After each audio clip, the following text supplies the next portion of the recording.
It's the middle of September.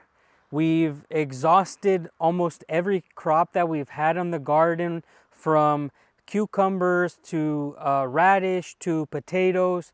And one of the special parts of our land is this area that I'm in, not only because of the things that we planted, but because what we're going to be doing today. Now, you know that my wife loves broccoli. This used to be filled with broccolis in this area. There was green beans, there was peas, there was all sorts of things in this corner. It looked small, but it was abundant. In fact, here is the remnants of the broccoli. I have it decomposing in this corner. Today we're going to be doing probably the most well-known soup by the Russians, which is borscht.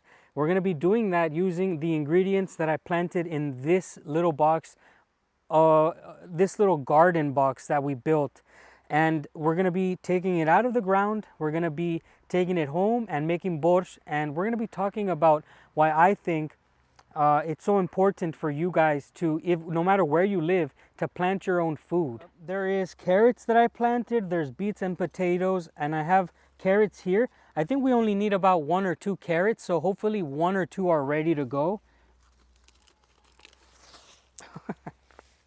All right, looks like the carrots are actually looking very healthy. Look at that. How many do you think we need, Sush? 2. 2? All right, we'll take another one. We'll probably take another one out so you can see it coming out of the ground. I'll eat it now. This is enough for the borscht. We'll take these off, put that aside. Now you can come up close and I'll show you what it looks like. This is probably going to be a weird looking carrot because it's huge on top. Let's see what comes out. Whoa, whoa, that's massive. Okay, it's not a weird looking carrot. It's just the thickest carrot I've ever seen. Look how beautiful that is. Just as a size comparison, look at that. This looks like a normal carrot. Of course, it's not so long, but it's girthy, it's nice length. And this is the guy they tell you not to worry about. This carrot here is absolutely gorgeous. These 2 carrots are going to be used to cook the borscht, and you're going to see how we're going to use them later. But it looks like I have really good healthy carrots, really good looking carrots. I've eaten some out of the garden already and they've been very delicious. Comment below if you think that your carrots are bigger than mine, thick-wise. There's no way. What gives the borscht its famous color is the beets, and I have a couple beets here. We're going to see which ones we're going to take home, and here they are. We're just going to take these out. This one's right. This one and this one. We'll have Ksenia have a look at them. What do you think, Sush? Are they okay? They big. They too big? Yeah. All right. But this is enough, right, for the borscht? Okay, so we're going to take these. If there's extra, then of course we can do other things with them. But this is the famous beet for the borscht. This is what's going to give it that color. When we open these up, you'll see why. When I thought about doing this, I was thinking, okay, at the end of every gardening season, I think we should celebrate by making borscht, and that's why I made the essential things that I remember, at least, like the beets, the carrots, and the potatoes. That's why I put them all in the same place. Now, when I thought about potatoes, we didn't really need that much, and I just randomly threw potatoes here. I'm gonna see what comes out of that. Our potato patch is somewhere else, and they actually produce more potatoes than this box. So let's see what kind of potatoes come out. This is, I don't remember. There's not really the best soil for potatoes here, but if I remember correctly, last year, this part of the plot gathered more healthier potatoes and more in abundance, but this one was pretty shallow.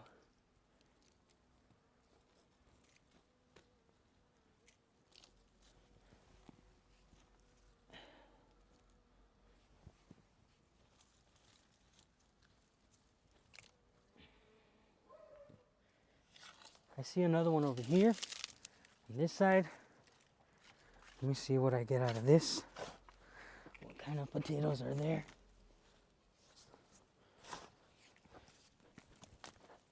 This was also red, apparently. That might have been, those other ones might have been from this plant. Oh no, white. It's so funny. Not that many though. Again, I didn't think potatoes were gonna grow here on this corner, but it looks like they actually have been growing. This was the worst soil, this part of the box. This was the worst part of the soil, and I wanted to experiment. You can see it's not the best dirt, but the potato is such a resilient plant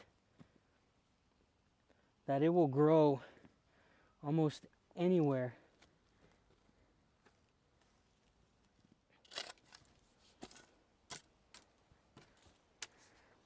Now I know about vertical farming, and I know that there's better places to plant the potatoes. Again, this was just an experiment to see if we could use the worst piece of the plot for potatoes, and it looks like it actually worked.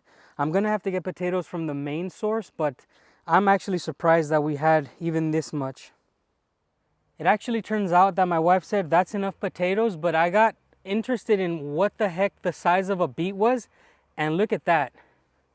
So it looks like we have monster vegetables on the plot here, and we're gonna take it home. Obviously, this is what we got today.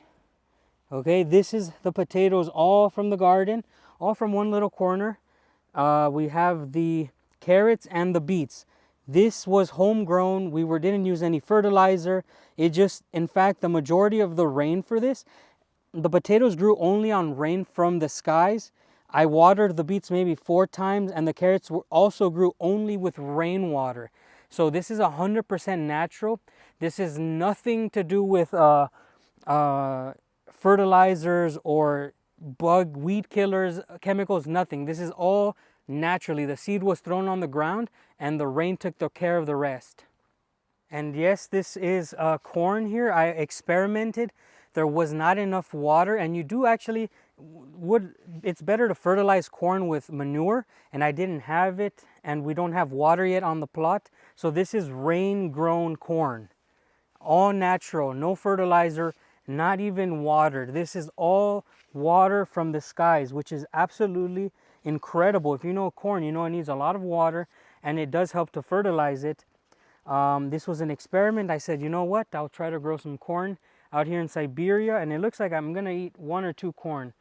Not a problem since it was experimental. This is what the bag looks like, but obviously that's not all the ingredients, and that's not all the things you need to eat borscht. So it's time to go to the store and get what we need, the remainder of the things, and in the future hopefully we can grow everything in the garden, because I know we do need cabbage and other things. And we did grow dill. I think we're going to use dill. That's frozen in the refrigerator. That came from our garden box. Let's go to the store and get the rest. And honestly, because we almost have everything on our garden, for borscht we need only cabbage and sour cream and black bread, and that's it. Everything we have now from our own garden. And by the way, how you can see, baby growing really good, really fast, and it's already more than 8 months, and soon he will coming out. The borscht was cooked by my father-in-law and my wife, and what you're seeing now is just a summary of the work that goes into making this. Obviously it takes more than the few minutes that we're showing you here, but you can see what's happening. All of the vegetables that we got from the garden and some of the ones that we froze a long time ago are going to be put into different bowls to boil and being cooked, and a lot of this stuff has to be shredded. You're going to see now where the borscht gets its color. It's from that beet. You can see it's a beautiful healthy beet. The color is just so vibrant, and the potatoes were also very healthy. And here is another thing that we missed to mention. We did have to buy some onion because the onion has to be cooked, and you're gonna have to cook it until it gets a nice golden color that you're gonna see now, because you're also gonna want to cook the carrots with the onions, and all of the vegetables go into that bowl, and then you start seeing it take form, right? but it's not the borscht without that beet. So once the beet goes in, you know it's gonna start cooking really nicely. And here is the onion with the carrots that we put in. It gives a lot of flavor to the soup. Honestly, it's a big game changer that I really like when my father-in-law cooks it really good. And over a little bit of time, you're gonna start seeing it come together. You see that reddish color that it gets. And yeah, this is a summary, of course. If you want to know more in detail, I guess my wife can do a live cooking borscht, and this is her serving my plate. I love the fact that she serves it all the way to the top for me because I really love borscht. This is the plate that was cooked. Now I'm going to move this around a little bit so you can see all of the different things that were cooked and cut. And usually when we buy beets and other vegetables to make the borscht from the store, for some reason it looks darker, but because I'm thinking that the food was much more fresh, actually it's not looking so red and purple. This was all from the garden, you saw. And yes, we have a little bit of meat there. I still see the carrot, the potatoes, and the beets. They were ground down. And now they're looking clear. There was also the cabbage that we bought. We bought cabbage. And now it's time to talk about the other things that we put in, which is smetana.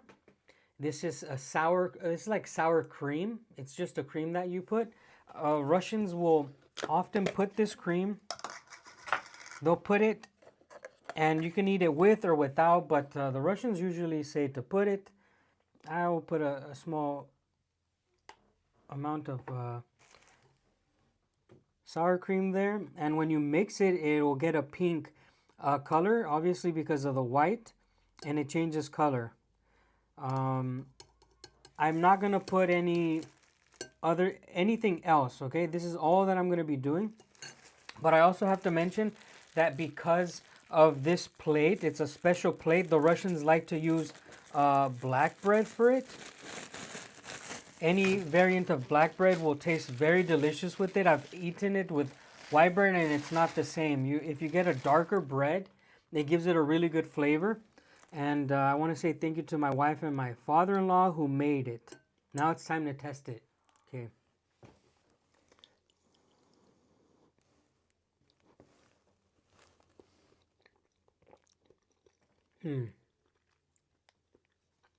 I get the taste of the beet, and I believe we also put in dill in this and another herb that we grew in the garden.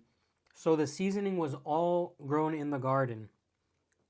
It's important to plant your own vegetables really in the summer, no matter where you're living, because then you can know for sure that what you're putting in your plate is healthy. Let me know in the comment section if you've ever eaten borscht, if you've cooked it. Also, tell me if you like it, because not a lot of foods I actually like in Russia. I didn't eat borscht until 2 years after I came, because when I saw it, originally I was like, what the heck is that? There's no way I'm eating that. It looks red and purple and sour cream made it look diabolical. And then I realized that what I was looking at was the potatoes and the other things with the color of the beet. The beet is not overwhelming in a borscht. If you're eating it and one flavor is overwhelming, it's wrong. Now I'm gonna enjoy this plate. I'm gonna eat it. I'm gonna finish, and we're gonna continue on the topic of the importance of gardening wherever you are. I wanted to make this video because this is an example of eating a little bit healthier than wherever I came from. Definitely from California, this is healthier foods because they grew from our garden, like I said, with rainwater and no fertilizers, nothing. Kirill here finally found something, and he's got the whole suit, down from the shoes to the pants to the inside sweater and the jacket. This is looking so beautiful. You already know we started looking much different. Finally, we got something for him. Since he's the smallest one, it was really hard to find something his size. But you can see, look, when he turns around, he looks really fit, really awesome. Nice.